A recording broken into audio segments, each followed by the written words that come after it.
discussion. Premier, you wrote directly to the chair of the committee. Have you received a response to the effect of what the federal Tories are saying, that they will not allow you and your counterparts to testify? No, I haven't seen a response to that, but I do have confirmation that I am going to participate on the Standing Committee on Government Operations and Estimates. So, and that's tomorrow at 6. Okay, so that's the other committee, the one that the Conservatives chair. Why did you Correct. want to testify before a federal committee on Parliament Hill? What do you believe, in your view, it will accomplish outside of the opposition you have already voiced to the federal government? Well, I think that this is clear. I have been steadfast, I guess, in my opposition to the carbon tax. But I think it's ramping up here now across the nation. We're seeing other parties get involved. We're seeing, certainly premiers from this on the opposite side of the house that are saying, we don't want to impose this on citizens now, and so we've seen it here with our opposition leaders here in New Brunswick. So New Brunswick's a rural province. People have to drive. We don't have buses. We don't have subways. And it's becoming a real burden. So we can keep pretending that it's not impacting affordability in our country, but it certainly is, and it's having a bigger impact in rural provinces. So it's important that we continue to voice our concerns. And yes, ultimately, I'd like to see the carbon tax gone, because I don't think it's the answer to us improving our overall emissions and reducing them. So let me unpack, Premier, two aspects of that answer. First, on the degree to which it's impacting affordability. There was a letter out today from a number of economists who said, from across the country, who said that by their calculations, it's responsible, they alluded to the Bank of Canada's calculations, it's responsible for about 1/20th of inflation. Is it fair or accurate for you and your counterparts to characterize this as the main culprit in the affordability struggles Canadians are facing, and New Brunswickers, more specifically? Well, every time you fill up a vehicle and you're paying another 17 cents in April, and it's headed for double that. In fact, our whole costs on either carbon tax on fuel or carbon tax on on industries would be quadrupled on the life of the plan that's put in place by the federal government. So to say that currently another 20 cents a liter or $10 to fill up on a 50-liter tank, and then you put that into transportation with trucks they're fueling a lot more, 4 times that, and that doesn't have an impact on groceries. That doesn't have an impact on the commodities, everything we buy at no matter what store.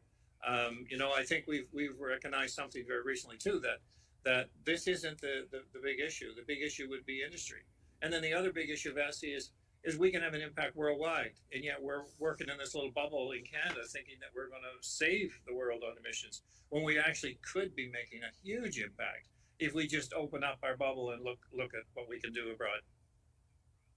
I'm going to ask you about that in a second, especially as it pertains to LNG. But I just, again, want to unpack the comments you're making, because in referencing the degree to which you believe the carbon tax affects affordability, you did not reference the rebate that is in place. It's worth $190 for a family of 4 times a year in New Brunswick. Plus, add to that they've now doubled the rural part of the rebate. And I do take your point about people who live in rural parts of your province and the lack of readily available alternatives, the fact that they do have to drive a lot more. But does that doubling of the rebate not acknowledge that and in essence aim to make them whole? What it doesn't acknowledge is you don't see a rebate on groceries or a rebate on a retail store or clothing or any other commodity that people are buying at higher prices because of the transportation it took to get them there. So just saying that you get a rebate on what you spend on fuel only covers a very small portion of what the total expense would be on other commodities that you purchase every day. So and we know that that's not the full picture in terms of the rebate. But I think more importantly is that we can have a bigger impact. And I think you say you want to go and talk about that a bit, because I think that's the opportunity we have in Canada. Let's think bigger. Let's think about what we can do with our energy here in Canada to not only make life affordable for Canadians, but have a greater impact worldwide.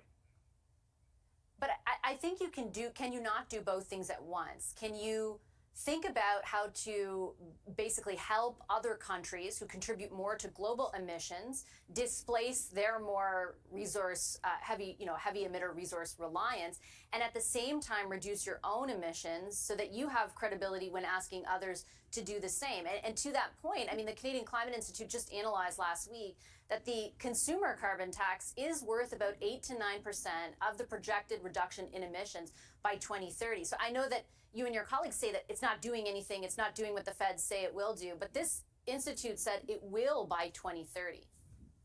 But actually, I think the point is 8 to 9% on 1.5% of world emissions. So it's such a small component for such a large pain that it's causing across our country. That's the point. When we have the affordability here in Canada to have energy supplies that not only can finance greater emission reductions through technology and advancements, and also replacing coal in other countries, we have the ability here in Canada to do a whole lot more.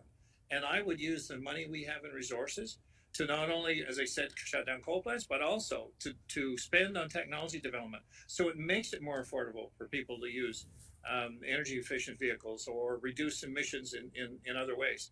So that's my point, is that we are impacting people individually. They're not doing that in the US. They're not doing that in other countries. We're probably, as I understand, the only country that's not using its natural resources to the fullness, especially in this time of transition.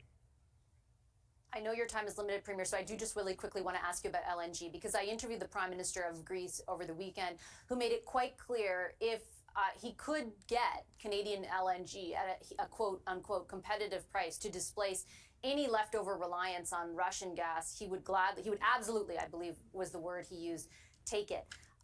There's a lot of conversation about what if something were built in New Brunswick in order to be able to export that LNG.